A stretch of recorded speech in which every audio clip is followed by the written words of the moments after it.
अस्सलाम वालेकुम स्टूडेंट्स। आज का जो हमारा टॉपिक है वो है कॉन्टीन्यूस रिफ्रैक्शन। हम लोग पढ़ रहे थे फाइबर ऑप्टिक्स प्रिंसिपल। तो इसमें हमने स्टडी करना था कि जो प्रोपगेशन ऑफ लाइट है उसके लिए ज़रूरी है कि लाइट जो है वो कन्फाइंड हो जाए ऑप्टिकल फाइबर के अंदर, यानी ट्रैप्ड हो जाए उसके अंदर। तो उसके दो मेथड थे, एक है टोटल इंटरनल रिफ्लेक्शन और दूसरा है हमारे पास कॉन्टीन्यूस रिफ्रैक्शन। तो हम जो है वो टोटल इंटरनल रिफ्लेक्शन जो है वो पढ़ चुके हैं और आज हमने जो स्टडी करना है वो है कॉन्टीन्यूस रिफ्रैक्शन। तो इसको हम देखते हैं कि किस तरह से लाइट को आप ट्रैप किया जा सकता है। इसके भी दो मेथड्स हैं। एक आपके पास जो है वो है multi mode step index fibre. पहले हम इसको देख लेते हैं कि ये multi mode step index fibre में क्या होता है। फॉर एग्जाम्पल ये स्टूडेंट्स आपके पास एक ग्लास है और ये एयर है, दोनों अलग अलग मीडियम है। ग्लास जो है वो डेंसर मीडियम है, एयर जो है वो आपका रेयर मीडियम है। और यहाँ पर ये आपके पास एक ब्लैक डॉटेड लाइन है नॉर्मल, ये लाइट रे आई है और ये ग्लास से जाकर जो है वो ग्लास पर इंसिडेंट हो गई है। तो इसका जो एंगल ऑफ इंसिडेंस है वो देखें क्या है 42।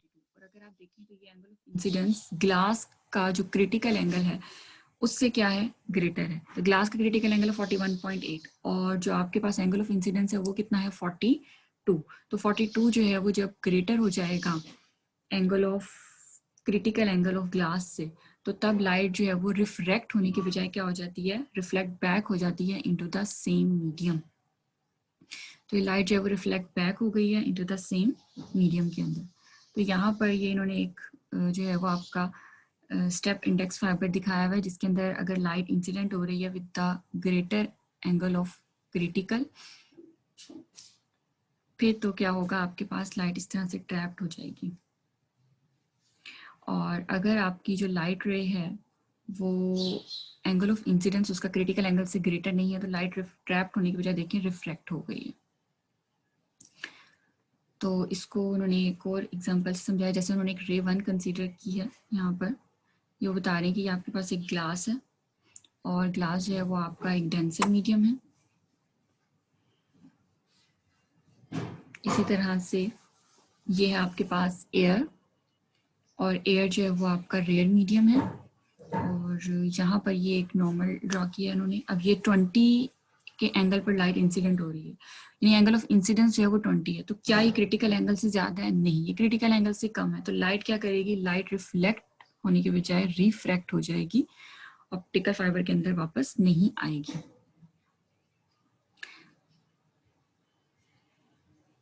और अगर हम इसको इसी तरह से देखें, यहाँ पर ये देखिए ये हो गई रिफ्रैक्ट। अब आपने इसको बढ़ा दिया, एंगल ऑफ इंसिडेंस 30 कर दिया, तब भी लाइट क्या करेगी, लाइट रिफ्रैक्ट होगी क्योंकि ये भी जो है वो क्रिटिकल एंगल से छोटा है। 40 भी क्रिटिकल एंगल से छोटा है। 42 जो है वो क्रिटिकल एंगल से क्या है, एंगल ऑफ इंसिडेंस ग्रेटर है। तो इस वजह से अब लाइट जो है वो रिफ्रैक्ट होने के बजाय क्या हो जाएगी, रिफ्रैक्ट बैक हो जाएगी टू द ग्लास। अब ये जब इसकी इस बाउंड्री से, इस लोअर बाउंड्री से जाकर टकराएगी, तब भी एट एन एंगल ऑफ 42 पर जाकर टकराएगी। तो यहाँ पर भी क्या होगा, 42 के एंगल से रिफ्लेक्ट हो जाएगी दोबारा से ये। और यहाँ पर भी सेम यही प्रोसेस जो है वो आपका चलता रहेगा। इस तरह से लाइट स्टूडेंट जो होती है वो ट्रैप हो जाती है ऑप्टिकल फाइबर के अंदर इन कॉन्टिन्यूस रिफ्रैक्शन में। और अब आप यहाँ पर देखें उन्होंने एंगल 60 लिया, तो 60 क्या है, वो कह रहे हैं कि लाजमी नहीं है कि एंगल जो है वो सिर्फ 42 हो, 44 हो, 60 भी हो सकता है। मतलब जितने भी आपका जो क्रिटिकल एंगल है उससे बड़े एंगल जो हैं वो सारे उस पर लाइट क्या हो जाएगी, ट्रैप्ड हो जाएगी। ये 60 का एंगल उन्होंने लिया तो 60 के एंगल पर भी लाइट क्या हो जाएगी, ट्रैप्ड हो जाएगी इनटू द ऑप्टिकल फाइबर। और ये उन्होंने एक सेंट्रल रेज को शो करवाई है, इसको उन्होंने नाम दिया एक्सियल रे का, जो सेंटर में से इसके बिल्कुल पास कर रही है। और ये आपके पास ऑप्टिकल फाइबर है। ये जो आपको नजर आ रहा है ये कोर है, इसका जो रिफ्रैक्टिव इंडेक्स होता है वो ज़्यादा होता है। स्टूडेंट्स याद रखिएगा, जिसका रिफ्रैक्टिव इंडेक्स ज़्यादा होता है उसकी डेंसिटी भी ज़्यादा होती है। और ये जो आपको इसके ऊपर एक लेयर नज़र आ रही है ये क्लैडिंग इसको बोलते हैं। और क्लैडिंग जो है वो इसका रिफ्रैक्टिव इंडेक्स कम होता है, इसका मतलब है कि उसकी डेंसिटी भी क्या होगी, कम होगी। तो ये हो गया आपके पास एक कोर, ये क्लैडिंग वो पहले बता रहा है, और यहाँ पर ये हो गया आपके पास कोर। और अगर आप इसका साइड व्यू देखें तो बुक में भी उन्होंने ये साइड व्यू दिखाया हुआ है।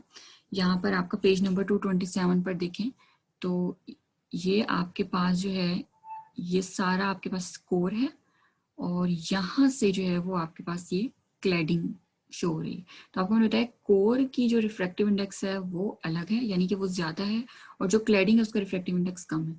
तो यानी इस बाउंड्री पर अगर हम इसको देखें तो इस बाउंड्री पर जो रिफ्रैक्टिव इंडेक्स है वो चेंज हो रहा है। तो अगर आपसे पूछें कि कहाँ पर आकर रिफ्रैक्टिव इंडेक्स चेंज हो रहा है, तो आप कहेंगे इस बाउंड्री पर, यानी एक स्टेप पर रिफ्रैक्टिव इंडेक्स जो है वो आपका चेंज हो रहा है। इसी वजह से इसको आप बोलते हो स्टेप इंडेक्स फाइबर, कि एक स्टेप पर ही रिफ्रैक्टिव इंडेक्स चेंज हो रहा है। तो ये देखें लाइट यहाँ से यहाँ तक बिल्कुल एक ही डायरेक्शन में मूव कर रही है। क्यों? क्योंकि यहाँ पर through out the reflective index same है, ये सारे का सारा कोर है, तो यहाँ का रिफ्लेक्टिव इंडेक्स एक जैसा है।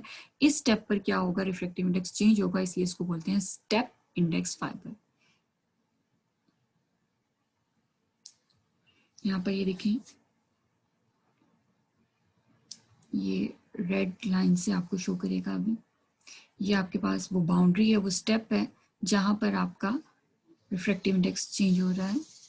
Therefore, it is known as step index fiber.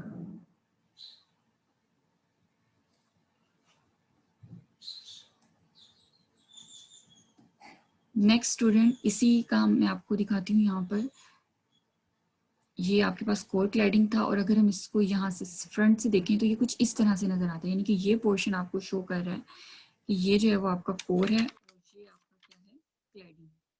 ठीक है, तो ये आपके बुक के पेज नंबर 228 पर जो फिगर ए बनी हुई है वहाँ पर ये आपको इस तरह से शो किया हुआ है।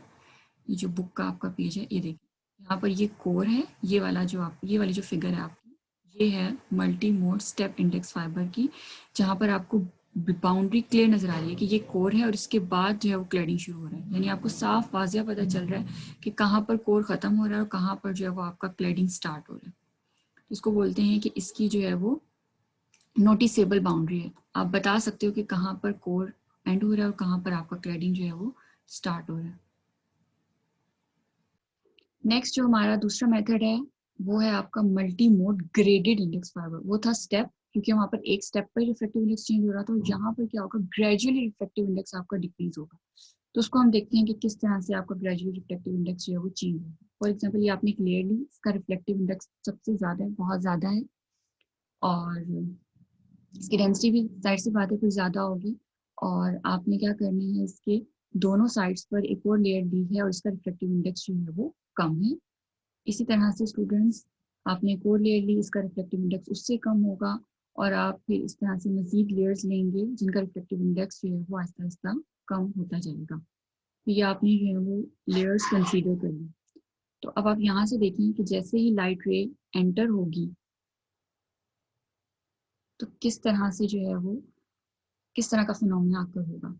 तो ये देखिए आपका हर स्टेप पर क्या हो रहा है, ग्रेजुअली रिफ्लेक्टिव इंडेक्स जो है वो चेंज हो रहा है। यहाँ आपका रिफ्लेक्टिव इंडेक्स सेम रहेगा, फिर यहाँ से यहाँ तक का सेम रहेगा, यहाँ से यहाँ तक का सेम रहेगा, और जैसे जैसे आप बाउंड्री की तरफ जा रहे हैं रिफ्लेक्टिव इंडेक्स डिक्रीज हो रहा है। उसको बोलते हैं कि आपका रिफ्लेक्टिव इंडेक्स जो है वो ग्रेजुअली क्या हो रहा है, डिक्रीज हो रहा है। नेक्स्ट ये देखते हैं हम इसको जरा मजीद।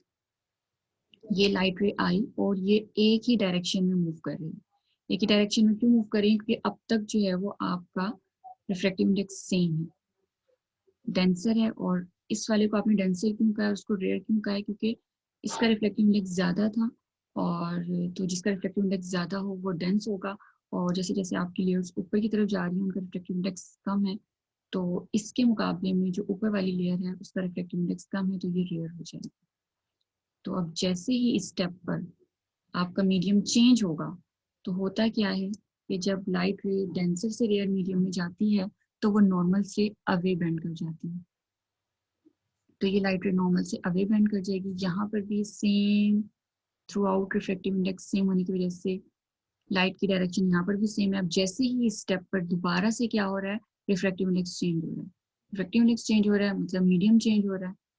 मीडियम चेंज होगा तो फिर आपकी लाइट क्या करेगी, दोबारा जब टेंसर से एयर में जाएगी तो नॉर्मल से अवे बेंड कर जाएगी। सेम जो है वो इस तरह से ये प्रोसेस चलता रहेगा, और एक पॉइंट ऐसा आएगा जहां पर आपकी ये जो लाइट रे है इसका एंगल ऑफ इंसिडेंस जो है वो स्टूडेंट्स क्या हो जाएगा, ये देखिए एंगल ऑफ इंसिडेंस जो यहाँ पर अब इस पर बनेगा बाउंड्री पर, वो क्रिटिकल एंगल से क्या हो जाएगा, ग्रेटर हो जाएगा। और जैसे ही आपका angle of incidence critical angle से ग्रेटर होता है तो लाइट रिफ्रैक्ट करने की बजाय रिफ्लेक्ट बैक हो जाती है।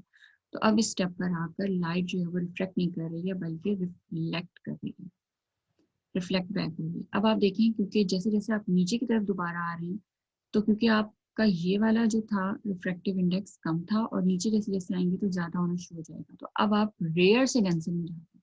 तो स्टूडेंट जब लाइट रेयर से डेंसिटी में जाती है तो वो नॉर्मल की तरफ बेंड हो जाती है, light bend towards the normal. तो ये देखिए लाइट जो है वो आपका नीचे की तरफ वो बता रहे हैं कि जैसे जैसे हाई होगा तो आपका रिफ्रैक्टिव इंडेक्स क्या होना शुरू हो जाएगा, हाई होना शुरू हो जाएगा। और ये जो लाइट है आपकी ये टूवर्ड्स द नॉर्मल बेंड हो जाएगी।